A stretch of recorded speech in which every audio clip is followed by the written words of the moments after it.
Bienvenido a una lección sobre la paradoja de población de aportación.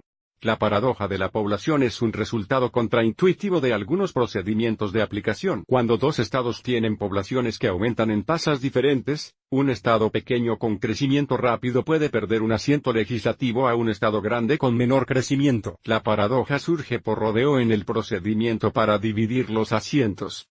Echemos un vistazo a un ejemplo. Un país pequeño tiene 24 asientos en un Congreso dividido entre estados según sus respectivas poblaciones. La siguiente tabla muestra las poblaciones después de un censo de 2000 y de 2010. Queremos utilizar el método de Hamilton para aportar los 24 asientos, así que avise cómo esta columna nos da la población después del censo 2000. Esta columna aquí nos da la población después del censo 2010. Así como el porcentaje de crecimiento. Aviso como el distrito A es el distrito más pequeño, pero también el distrito con la mayor tasa de crecimiento en este periodo de tiempo. Comenzamos aportando los 24 asientos. Uso de los datos de población de 2000.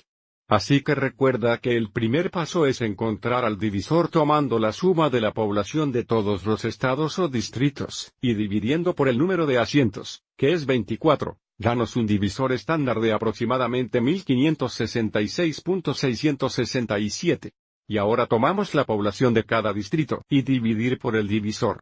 Entonces, por ejemplo, para el distrito A, la cuota de 3.383 vino de tomar la población de 5.300, y dividiendo por nuestro divisor, que nos da a nosotros aproximadamente 3.383. Hacemos lo mismo para el distrito B, y el distrito C y ahora para encontrar la asignación inicial, o la cuota inferior, tomamos los valores de la cuota y quitamos el decimal. Aviso A recibe 3, B recibe 6, y C recibe 14. Pero aviso como esta suma es 23, y tenemos 24 asientos para aportar, así que el asiento adicional va al distrito cuya cuota tiene el mayor valor decimal. Mirando solo las partes decimales de la cuota, aviso como el distrito A tiene la parte decimal más grande, por lo tanto el distrito A consigue el asiento adicional. Entonces, la distribución final sería de 4, 6 y 14, dándonos un total de 24 asientos. Y ahora si vemos el mismo procedimiento con la población desde 2010.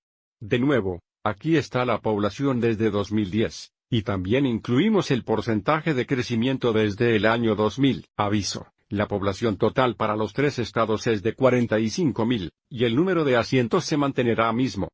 Así que nuestro divisor está dividido por 45.000 por 24, o 1875. Ahora para encontrar la cuota para cada estado tomamos cada población estatal y dividimos por el nuevo divisor.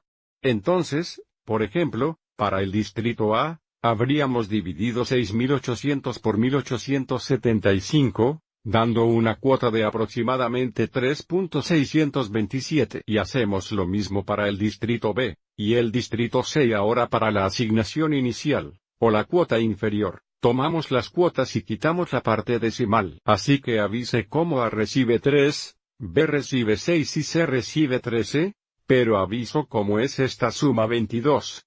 Tenemos dos asientos adicionales para aplicar o asignar. Y aquellos irían a los estados que tienen el mayor valor decimal de su cuota.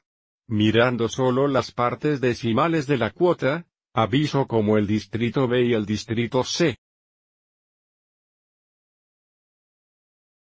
Tiene las dos partes decimales más grandes, y por lo tanto el distrito B recibe un asiento extra. Y también el distrito C, así la asignación final sería 3, 7, 14.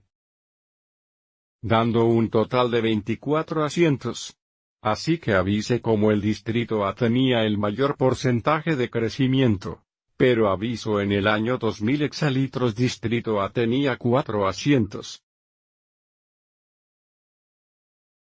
Pero en el distrito 2010 A solo recibe 3 asientos. Este es un ejemplo de la paradoja de la población. Espero que hayas encontrado esto útil.